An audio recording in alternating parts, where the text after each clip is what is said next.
Your vehicle's seats are equipped with head restraints and/or headrests that may help provide protection against injury in certain accidents. Head restraints and/or headrests may be integrated, adjustable or non-adjustable.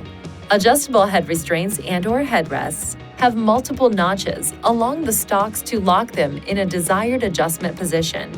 Non-adjustable head restraints and/or headrests have a single locking notch to secure them to the seat frame. To properly align adjustable head restraints and/or headrests, place the head restraint and/or headrest so its center is in line with the center of the ear. If your ear position is still higher than the recommended alignment, place the head restraint and/or headrest at the highest position. To raise the head restraint and/or headrest, pull up. To lower, press and hold the lock knob while pushing the head restraint and/or headrest down. Please see your owner's manual for further details.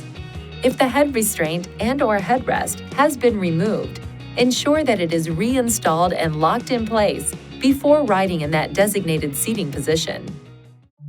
Please see your owner's manual for important safety information, system limitations, and additional operating and feature information.